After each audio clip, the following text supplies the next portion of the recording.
Boa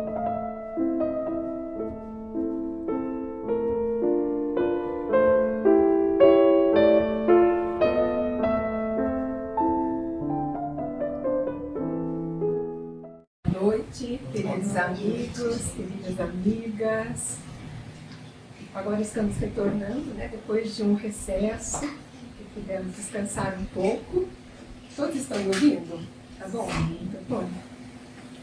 E estamos retornando e desejando a todos um feliz ano novo, com muitas alegrias, com muita saúde, e que possamos estar juntos, trabalhando, dando sequência aos nossos trabalhos, nesse aprendizado na seara do Cristo. Porque eu falo que nós somos aprendizes, porque tem muita caminhada, uma jornada muito grande para que nós possamos realmente entender o Evangelho de Jesus e praticá-lo como deve ser. Vamos cantar Quanta Luz. Vocês me ajudam? Quanta luz neste ambiente, descendo sobre nós, vibrando em nossa mente.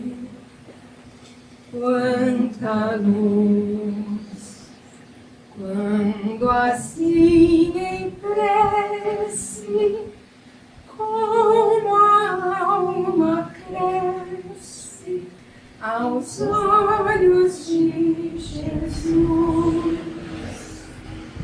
Quanta luz, pois em oração a voz do Mestre fala ao nosso coração.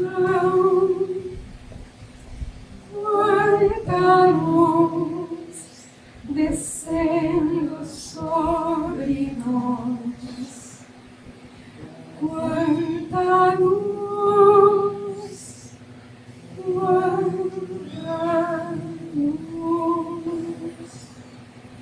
Com essa música, então, damos início ao nosso trabalho de hoje, agradecendo a espiritualidade que já se encontra aqui desde manhã, preparando o nosso ambiente, agradecendo os nossos mentores, agradecendo Jesus, principalmente, que Ele possa nos inspirar sempre, nos auxiliando a melhor entender o seu Evangelho. Muito obrigada, Jesus, que possamos realizar esse trabalho, transmitindo uma boa mensagem para todos. E hoje nós vamos fazer uma palestra em dupla. Eu vou iniciar e a Natália vai depois fazer a segunda parte. Inicialmente, nós buscamos a inspiração no livro Primícias do Reino, de Amélia Rodrigues, psicografia de Divaldo Franco. Então, vamos pensar um pouco no título. Por que primícias? O que são primícias? Primícias está no Velho Testamento e significa os primeiros frutos, as primeiras coisas, uma série de começos, de prelúdios. Então, os primeiros frutos colhidos, os primeiros animais nascidos em rebanho, primeiros lucros, primeiros livros escritos, primeiras emoções e sentimentos. E nós vamos tentar associar também essas primícias do Antigo Testamento, que nós vamos ver daqui a pouco, com as primícias do reino de Jesus, da Boa Nova que Jesus trouxe para nós. Então nós vamos buscar fazer uma associação. Lembrando que desde o Antigo Testamento já todas as virtudes foram sendo trazidas para que as pessoas pudessem estar desenvolvendo a sua jornada espiritual.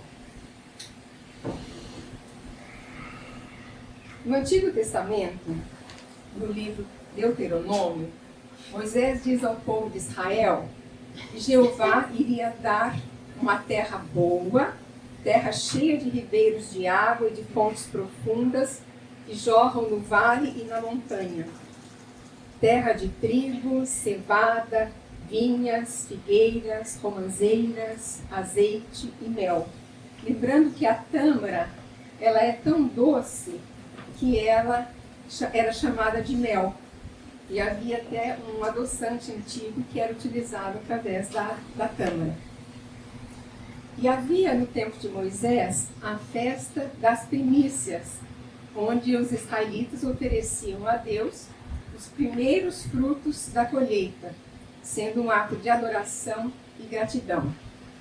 Então, oferecia-se a Deus os primeiros grãos de trigo, de cevada e frutas maduras, como a uva, o figo, a romã, a azeitona, a tâmara, antes mesmo de consumi-los, santificando o restante da colheita.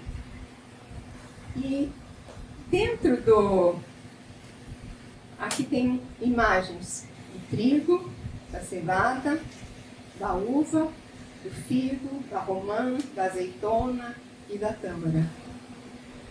E assim como no Espiritismo nós temos aquelas obras complementares, além das obras de Kardec, né, psicografias de Divaldo, de Chico, de Raul Teixeira, de Rony Pereira, também no judaísmo existem as obras subsidiárias, que são os midrash.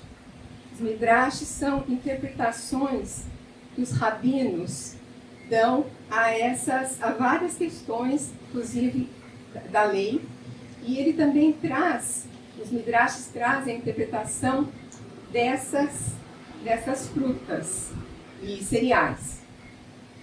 E tem um midrash que traz então a interpretação dessas 7 espécies. E elas são metáforas para o crescimento espiritual e o desenvolvimento do caráter pessoal. Então, nós vamos observando a interpretação que os rabinos dão e nós vamos depois fazer um paralelo com algumas questões, com os ensinamentos de Jesus também. Por exemplo, o trigo, ele representa bondade e misericórdia. Simboliza a bondade e a nutrição essenciais para a vida. O trigo ele é transformado em pão, sustenta o corpo e, metaforicamente, permite que a alma resida no corpo para realizar boas ações. Então, nós vamos percebendo já as virtudes que naquela época já se buscava alcançar. Então, a virtude da bondade, a virtude da misericórdia, da compaixão. A cevada, ela significa rigor, restrição. Por quê? A cevada, ela é diferente do trigo, ela era usada mais para alimentar animais, mas simboliza também um nível inferior de evolução, porque nós ainda temos dentro de nós um animal instintivo que nós precisamos de autodomínio, de dominar. Então, tem a ver com o rigor que nós precisamos ter conosco para poder ter esse autodomínio. A uva, ela representa harmonia e beleza. São usadas para fazer vinho e simbolizam a harmonia e o equilíbrio entre a bondade e o rigor na vida de uma pessoa. Não sei se vocês já leram a Boa Nova, lá no casamento em Caná, que tem uma passagem muito bonita em que os discípulos perguntam para Jesus, né, sobre o vinho que estava sendo servido, que até se não ia alimentar mais o vício das pessoas, né? Mas Jesus fala da alegria. Então, aquele momento, o vinho representava essa união, a alegria entre todos os convivas da festa. O figo, perseverança e vitória. Então, a figueira, ela produz frutos ao longo de um período prolongado, simbolizando a perseverança e a paciência na observância dos mandamentos de Deus. Assim como os figos são doces e nutritivos, o estudo contínuo das leis divinas e sua aplicação traz recompensa duradoura. Então, assim como a figueira ela tem uma produção prolongada, à medida que nós vamos também dentro de nós cultivando as virtudes, buscando sempre agir no bem, então nós vamos conseguindo uma recompensa duradoura, ou seja, uma paz, nós vamos conseguindo uma evolução espiritual, moral melhor. A romã significa humildade, glória. Disse que a romã contém 613 sementes, embora não seja, pode ser diferente, né? Não necessariamente, rigorosamente esse valor. Ela simboliza a humildade, pois o fruto se curva ao peso das suas sementes. E também simboliza a plenitude das boas ações, mesmo que não sejam imediatamente visíveis exteriormente, que é aquilo que nós sabemos, né? De fazer da caridade sem ostentação, então buscando sempre agir corretamente, auxiliando as outras pessoas e sem alimentar a vaidade dentro de nós. A azeitona, fundação, base. As azeitonas, elas produzem o azeite utilizado como combustível para acender as lamparinas. Então, elas eram acesas com fogo. Elas simbolizam a luz, a base dos ensinamentos divinos, a base das leis de Deus. Então, aquela luz que o azeite propicia, né, quando se acende a lamparina, então representa essa luz espiritual que nós precisamos estar buscando, e vai ser através do entendimento das leis de Deus, dos ensinamentos de Jesus. A tâmara, realização, soberania. As tâmaras, que produzem o mel de tâmara, né, um adoçante antigo, representam realeza e doçura na vida judaica, simbolizam a aceitação da soberania de Deus e a recompensa final por uma vida dedicada a cumprir as leis divinas. Então, a importância de nós estarmos valorizando, procurando entender, buscar uma maior comunhão com Deus, né? Tendo esse entendimento necessário, essa aceitação da soberania de Deus como Criador de todas as coisas. E esses alimentos ainda continuam tendo um valor simbólico muito grande nas comunidades judaico-cristãs. Agora nós podemos associar um pouco com o Evangelho de Jesus. Será que a bondade, o rigor, a disciplina, tantas outras virtudes que nós já vimos, né, nessas 7 espécies, será que nós podemos relacionar também com os ensinamentos de Jesus? O trigo, com relação à bondade, nós podemos pensar amar ao próximo como a si mesmo. A importância de nós fazermos para os outros o que nós queremos que façam para nós. Isso vem de um autoexame que nós podemos fazer. O que nós gostamos que as pessoas fazem por nós? Nós podemos estar refletindo sobre isso. Nós gostamos que as pessoas tenham paciência, tenham calma, tenham gentileza. Como que nós gostamos? Então, nessa autoanálise, nós podemos, então, verificar como que nós também precisamos tratar as outras pessoas. Amar ao próximo como a si mesmo, buscando esse autoconhecimento. A misericórdia. Bem-aventurados os que são misericordiosos, porque receberão misericórdia. Então, o esquecimento e o perdão das ofensas. É fácil? Não é fácil. Muitas vezes nós nos vemos em situações roubo, trapaça, traições, e aquilo vai nos martirizando. E como que nós podemos alcançar uma compreensão para chegar a perdoar? Entendendo o comportamento do outro. É rápido? Não é. Muitas vezes nós temos que parar, refletir, nós temos que amadurecer dentro de nós essa compreensão para poder entender a atitude do outro em relação a nós. E tem a ver com reconciliar-se com os adversários. Então, nessa situação, depois que nós conseguimos trabalhar a compreensão e o perdão, abrir as portas para que possamos nos reconciliar com aquelas pessoas que de alguma forma nos prejudicaram. Misericórdia quero, não sacrifício. Porque naquela época fazia esses sacrifícios mais vazios. Então, o holocausto de animais, derramamento de sangue.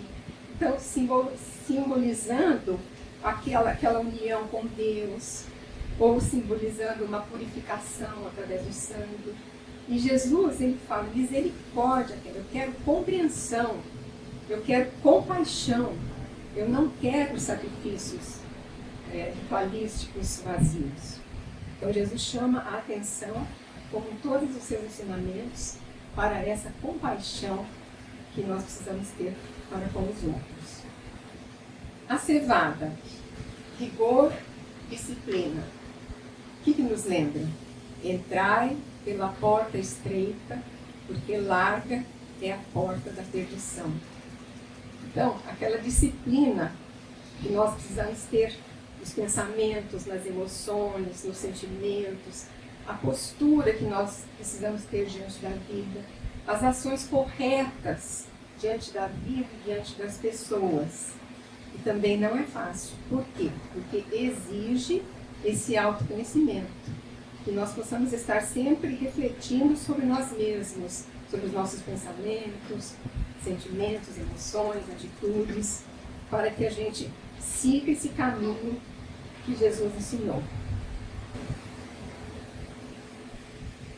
A uva, harmonia e beleza. O que nos lembra? Bem-aventurados os que têm puro coração, porque verão a Deus. Deus é luz, é amor, é harmonia, é beleza. E os puros de coração alcançam essa harmonia interior e essa paz no coração, para que possa sintonizar, para que possa ter essa comunhão maior com Deus. O figo, perseverança, vitória. Aquele que perseverar até o fim será salvo.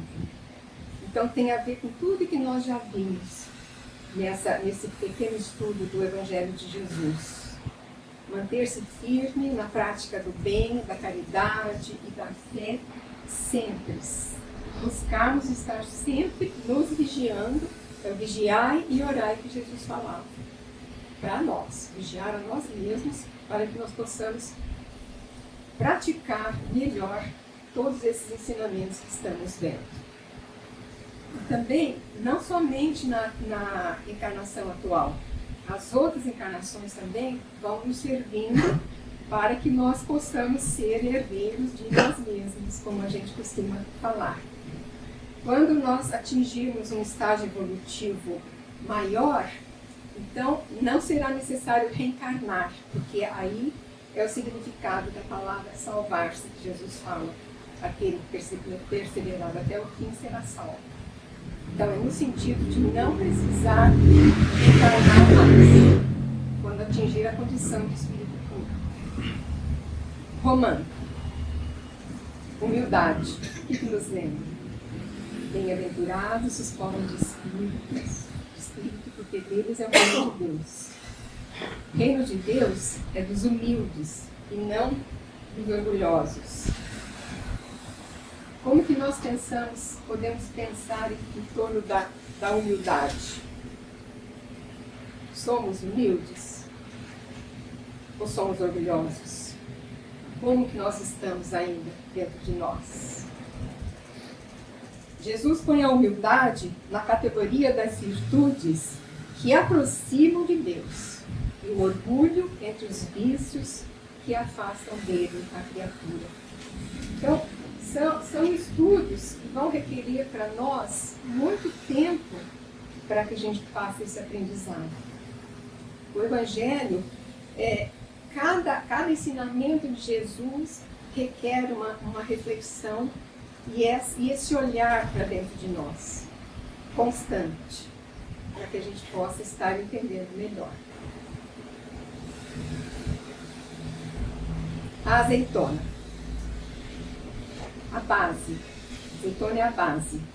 Não vim destruir a lei, disse Jesus, mas cumpri-la.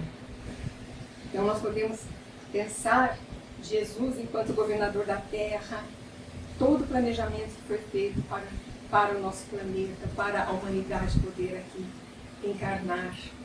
E quando Moisés recebe os 10 mandamentos, então Jesus não veio destruir a lei, ele veio cumpri-la, porque chegou a hora dele vir para a terra para poder dar mais sentido àqueles ensinamentos que Moisés trouxe para nós.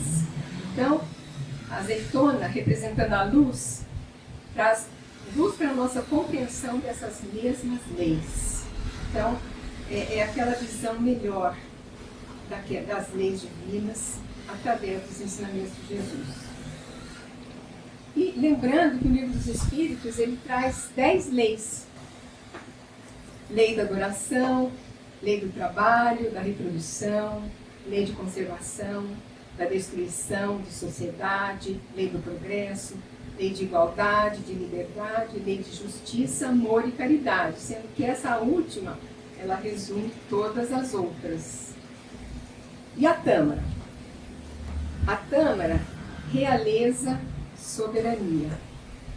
Então nós podemos lembrar de Jesus respondendo para os fariseus, quando perguntam para ele qual era o maior mandamento. E ele fala: amareis o Senhor teu Deus de todo o teu coração, de toda a tua alma e de todo o teu espírito. Esse é o maior e o primeiro mandamento. Nesse mandamento nós compreendemos a soberania de Deus, do nosso Pai Celestial. E lembrando que ele acrescenta, como nós vimos já na primeira espécie, né, do trigo, que o amar, esse é o primeiro mandamento. E o segundo, amar ao próximo como a si mesmo. Vocês pararam para pensar? Cada frase, amarás teu Deus, o que significa? Nós lemos muito rapidamente os ensinamentos. E quando nós paramos para pensar melhor, nós vamos entendendo muitas outras coisas. Então, é necessário não só ler, mas nos aplicarmos para podermos entender e praticar. No livro Primícias do Reino, a Nath vai falar para nós também sobre personagens do livro Primícias do Reino. A Amélia Rodrigues, ela fala dos primeiros frutos alcançados com os ensinamentos de Jesus. Então, através das pregações, através das curas, né, muitas pessoas foram tocadas e passaram a seguir o Mestre. Então, nesse livro, entre outros personagens, ela apresenta João Batista, né, como precursor, que ele vem preparando o caminho de Jesus, arrependidos por ter chegado ao reino de Deus. Tem também Pedro, Maria Madalena, Nicodemos, a mulher evangelista, Zaqueu, a mulher samaritana, Lázaro e outros personagens. O que aconteceu? Esses primeiros frutos, essas primeiras pessoas que foram tocadas pelos ensinamentos de Jesus, passaram a divulgar a Boa Nova em outras cidades. E houve um determinado momento da tarefa de Jesus, ele tinha 72 discípulos e ele recomendava para irem 2 a 2, levando a Boa Nova nas cidades, nas aldeias, na vizinhança. E eles retornavam falando para Jesus dos seus sucessos, dos seus erros, dos seus acertos, das suas dúvidas. E com isso Jesus ia conseguindo orientá-los. E, em muitas ocasiões, eles iam na frente, preparando a chegada de Jesus.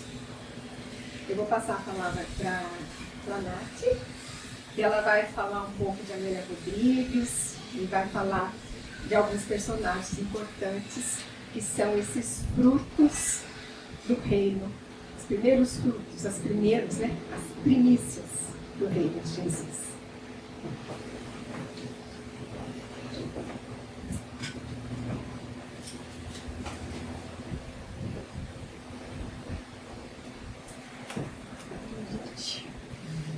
Se eu não desmaiar aqui, tá ótimo, né, minha gente? Olha só, maravilha.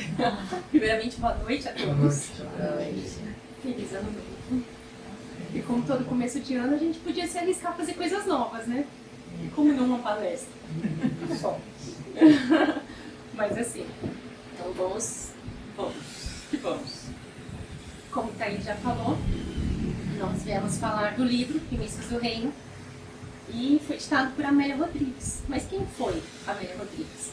Né? A Amélia, ela foi uma mulher baiana. Ela viveu no ano de 1861 até 1926. Ela desencarnou com 65 anos de idade. Ela foi escritora, poetisa, educadora e teatróloga baiana. E isso para contextualizar que ela já tinha, né, um dom aí com a escrita, né? Ela já tinha um talento com a escrita. E ela foi uma pioneira na educação, pela educação feminina. Ela inspirou o nome de um município baiano e ela, sendo a única cidade na Bahia nomeada em homenagem a uma mulher da sociedade civil. Olha só a tamanha importância, né? Ela, em vida, ela deixou um legado literário com obras didáticas. Ela foi escritora em vida e de cunho moral.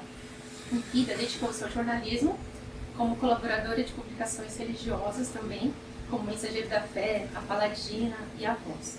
Escreveu algumas peças teatrais e poemas, obras didáticas, literatura infantil e romances. No Espiritismo, ela foi uma figura muito importante, atuando ao lado de Valdo Franco e da falange de Joana de Ângeles. Ela editou diversas obras espíritas, como a série evangélica, essa daí, composta por 10 livros, dentre eles o primeiro, que é o que nós estamos falando hoje, que é Primícias do Reino, e série essa que ela foca nos ensinos de Jesus, além de livros infantis, ela também psicografou livros infantis, de tudo. E aí eu já vou começar mandando uma reflexão, né? O que realmente nos transforma? Aquilo que possuímos ou aquilo que nos tornamos? E a Dona Amélia, a todo momento, ela pensa, ela nos traz, ela quer que nós pensemos a respeito, né? Nos traz nesse livro, ela relata, mas principalmente como um convite à reflexão íntima, assim como a noção de autorresponsabilidade que o Espiritismo nos traz. A todo momento, todos esperam um milagre, né? Esperam que Jesus nos tirasse da amargura, do sofrimento, e é isso que lendo o livro a gente observa também. Todo mundo esperava que ele chegava lá e resolvesse todos os problemas. E aí, porém, ele veio aqui misericordiamente nos ensinar a sair desse buraco, pois cabe somente a nós, através da melhora, do progresso, da reforma íntima, a nossa evolução. E é assim que caminhamos para frente. É dessa maneira que Jesus nos tira desse buraco, com as suas lições e exemplos. É mais ou menos como nós fazemos com nossos filhos, né? A gente sempre que eles estão com dificuldade, com dores, nós queremos nós estarmos lá, no lugar deles, né? Tirá-los dessa dificuldade no mesmo instante. Porém, qual aprendizado que eles iam tirar dessa situação, né? Quando acontecer de novo, eles vão conseguir superar aquele obstáculo? Eles terão meios para resolver os problemas, já que na vez anterior que eles tiveram esse problema, nós fomos lá e solucionamos por eles, né? É dessa mesma maneira que são os ensinamentos de Jesus. Como vamos evoluir moralmente? Basta seguir os seus exemplos. Simples, né? E aí é isso, o Evangelho como um caminho, vem como um caminho de transformação interior.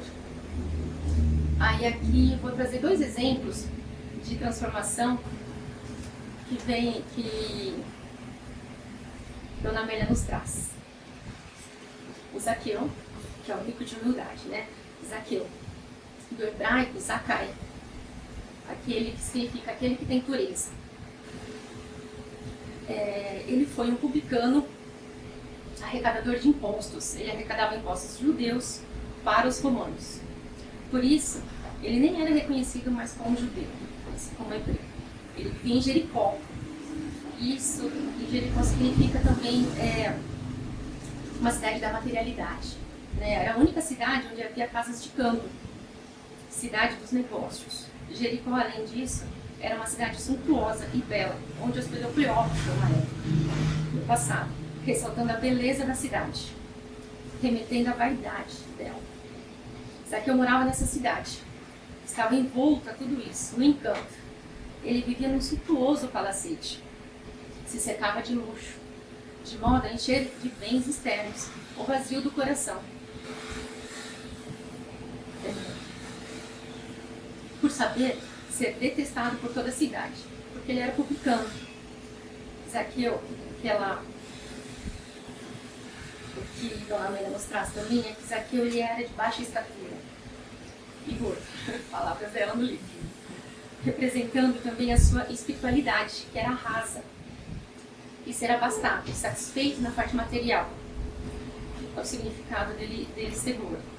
Ele tinha potencial para ser bom, porém ainda não fazia. Ou seja, não adiantava ter potencial e não fazer a bondade. E ela descreve no livro também que ele tinha planos para o futuro. Planos de juntar muitos bens, fazer o seu pé de meia, para depois sair da cidade. Ele tinha intenção, ele já tinha essa intenção, essa vontade de sair dessa cidade, mostrando que já a vontade dele se afastar desse meio, dessa baixeza moral, da vaidade. Aí Zaqueu ouvira falar de Jesus. E no livro nos relata como ele já estava aberto. Ele tinha essa sede de amor, só não sabia onde beber a água. Zaqueu ele se identificou com Jesus, já que Jesus comia com pecadores e palestrava com publicanos. Diz no livro que isso fez chorar intimamente. Zaqueu ele já estava em busca do algo a mais. Como ela descreve, que ele já tinha essa vontade de se afastar de Jericó. Então ele se mostra, ele se motiva a ir ao encontro de Jesus. Zaqueu ele desejava vê-lo, ouvi-lo e conversar. O ano era 30, era março, logo no início da pregação de Jesus, mostrando que para quem está pronto, como Zaqueu estava, não precisa esperar. Ele já estava buscando, só não sabia onde. Quando Zaqueu ouve que Jesus está na cidade, houve uma explosão emocional em sua alma. Ele mal podia se conter. Este era seu momento, o mais precioso momento de sua vida. Zaqueu corre para vê-lo, só que ele sabia que não conseguiria vê-lo, por ser baixo. Então ele sobe uma figueira. A árvore essa que tem um significado, uma representação religiosa. Subiu e conseguiu ver o mestre. E lá de cima da árvore, contemplando Jesus, Zaqueu ouve: Zaqueu, desce depressa, porque hoje me convém pousar em tua casa. E aí, vamos pensar um pouquinho nessa frase, né? Acho que se eu ouvisse isso, eu já fosse cima dela, nas obras, pendurada na cadeira da sala. E aí, enfim, Jesus, ele pede para Zaqueu descer, né? Desce depressa. Ou seja, não basta ficar no momento contemplativo, né? Não basta subir e ficar lá observando. E sim, tem que descer e vir para a ação.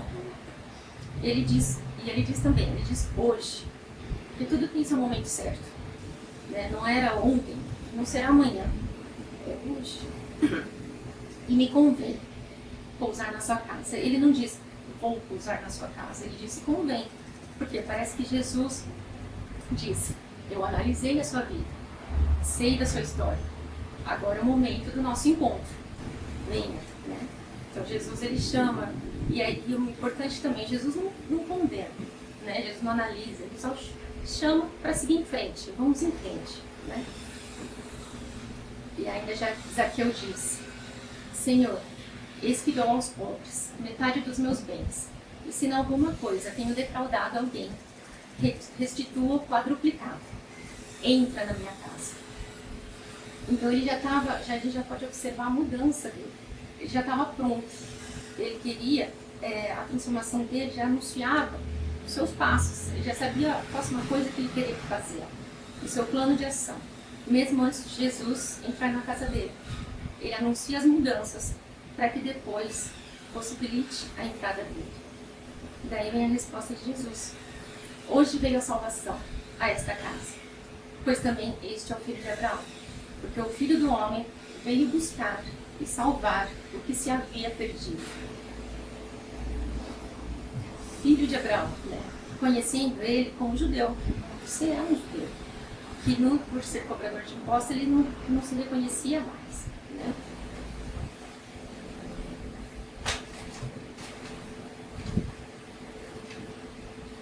Mas ele era um cobrador de impostos. E a salvação é a atitude de Zaqueu. Não é a de Jesus, e sim a mensagem do aprendizado que ele veio nos trazer. Ele reconhece os seus erros, ele decide reparar o seu mal causado. A gente percebe que a verdadeira riqueza nasce da humildade. E aí eu tenho umas perguntinhas, né, pra gente refletir como lição de casa depois. O que precisamos enxergar melhor em nós? O que ainda acumulamos sem repartir? E disso vem qualquer coisa que a gente pode pensar. Pode pensar em dinheiro, pode pensar em tempo, pode pensar em conhecimento. Qual a mudança que nós estamos adiando? Né? Aproveitando esse início de ano, pensar aí um pouquinho. Não precisa ser aquela mudança assim, vou dormir, assim vou acordar com Cristo. Né? Aquele passo a passo, no dia a dia, poucas coisas. E agora vou relatar também a Rede Viva de Magdala, a Maria de Magdala. Ela foi uma pessoa muito importante no Evangelho e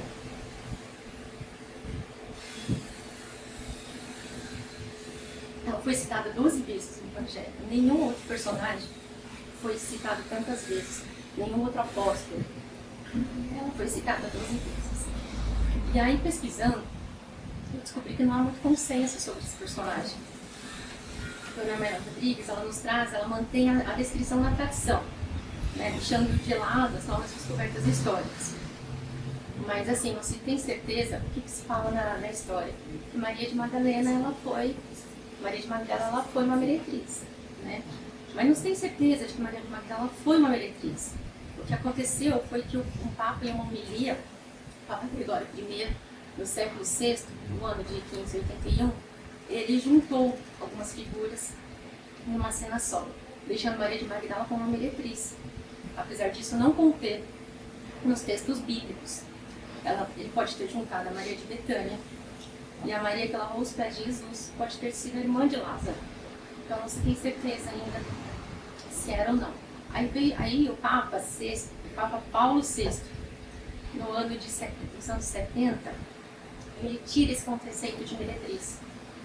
E o Papa Francisco ele reforça esse fato, a redenção de Maria de Magdala. Então, assim, o que se sabe da Maria de Magdala, segundo, de acordo com os textos bíblicos, ela era uma mulher possuída por 7 espíritos. E os textos antigos, existem muitos simbolismos, né? E o que representa esse número 7? Representa a libertação completa de uma aflição profunda, já que o número 7 simboliza a perfeição, totalidade e plenitude. Então ela liberta de uma aflição profunda, que pode ser interpretada como vícios, doenças ou opressão espiritual, transformando-a de uma vida atormentada para uma discípula plena e seguidora, fiel de Jesus, a apóstola dos apóstolos. Se sabia que ela tinha certas posses, era seguidora de Jesus e financiava as despesas do grupo, assim como foi Joana de Cusa. E existem controvérsias nesses fatos históricos sobre quem ela era antes de se encontrar com Jesus. Porém, o importante é sobre o que ela fez depois de encontrar Jesus, como discípula devotada que ela foi. Então, vamos para os relatos de Dona Amélia, que tem também a visão espiritual dessa história, não somente a material, como mencionei antes. No livro, Dona Amélia retrata muitos fatos de trás para frente, iniciando o capítulo com a crucificação de Jesus. Jesus foi crucificado, após ele foi envolto em um manto e colocado em um tubo, foi emprestado por José de Arimateia, e foi deixado lá, pois era Shabá, o sábado, dia que tradicionalmente somente se orava, não podia fazer mais, realizar outras atividades. Então, após isso, Maria de Magdala, que estava presente na crucificação de Jesus, e também presente em muitos outros momentos na passagem dele, ela foi à procura do corpo. No livro, ela também descreve a tristeza desse momento, né? Ela descreve a tristeza e um desespero, pois eles não sabiam para onde teria ido o corpo de Jesus. Os judeus teriam roubado? Ou realmente ele teria ressuscitado? O que será que aconteceu? Foi que então Jesus apareceu para Maria de Magdala, sendo ela a primeira a ver ele após a sua morte física. Momento esse importantíssimo também, porque nesse momento ele aparece e se percebe o Cristo, não mais o Mestre encarnado. É um momento onde ele corrobora, onde ele prova tudo que ele veio a ensinar. Porque ele não veio para libertar o povo do jugo romano, ele veio libertar da escravidão corporal.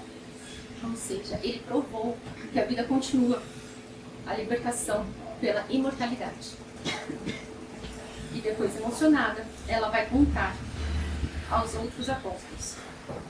Ele vive, ela leva a boa nova. A pessoa a levar a notícia, a mensagem que ele vive. Daí ela ser chamada no catolicismo de apóstolo, dos apóstolos. Uma Amélia retorna os relatos para descrever Maria de Magdala, que, se atende à tradição, ela descreve Maria como sendo uma meretriz, mas o fato que importa é que, de uma maneira ou outra, ela era uma mulher de posses, que, apesar desse luxo todo, no livro descreve que ela vivia numa residência rica, cheia de preciosidades.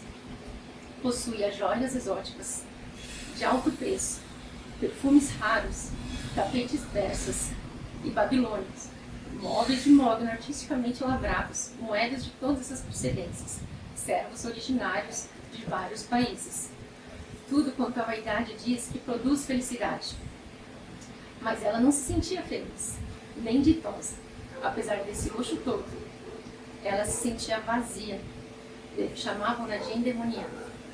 Mas mesmo assim, ela já ajudava o próximo, por se dizer infeliz. Dizia que compreendia a dor do outro. Ela orientava seus servos a receber e acolher os sofredores. Ela ouviu sobre Jesus e queria encontrá-lo. Uma serva a ajuda, e nesse momento ela se sente liberta, transformada, e começa a seguir Jesus. No livro relata que ela distribuiu seus bens, ficando com o estritamente necessário, e assim iniciava vida nova. No livro descreve um outro encontro, na casa de Simão, onde ele estava oferecendo o jantar para o mestre. E há uma invasão nesse jantar por Maria de Magdala, na qual ela entra e vai direto aos pés de Jesus, chorando, agradecida pela transformação. Enxuga as lágrimas, caíram nos pés de Jesus, com seus cabelos, e passou um guento nos seus pés. E ela seguiu sua jornada, sempre à disposição daquele que necessitava. E aí observamos aí uma transformação, né? De uma mulher marcada pela dor, pelo julgamento, símbolo de almas feridas, que já tinha uma sensibilidade profunda ao amor. E o encontro com Jesus, né? Jesus, ele tem um amor que ele não humilha, um perdão que liberta, o resgate da dignidade. E observamos aí de novo que Jesus não condena, mas ele acolhe e restaura, oferecendo um novo caminho. O que significa aquela que renasce? Uma renovação espiritual, a libertação do passado, né? Ela seria independente do que ela foi ou não, o que importava é que era a libertação e a decisão do próximo passo, né? O recomeço com consciência e amor, e pensando que todos nós podemos recomeçar, independentemente do que fomos e do que fizemos. E aí as reflexões, né? Ainda nos prendemos aos passados? Somos juízes ou instrumentos de recomeço? Permitimos que o amor nos transforme? E as primícias do reino em nós, como a Thaís disse, as primícias foi o início, né? O início do cristianismo, o início da palavra de Jesus em nosso coração. E aí que pensamos, o reino começa no nosso coração, né? Pequenas mudanças geram grandes transformações. Cada dia é uma nova oportunidade. E o Evangelho é vivido nas pequenas atitudes diárias. A transformação ela tem que ser contínua, um pouquinho de cada vez. E vimos aqui, então, a humildade que transforma, o amor que regenera. São uma parte do caminho para a evolução espiritual. E aqui eu deixo outra reflexão. O reino de Deus começa quando escolhemos ser melhores hoje do que fomos ontem.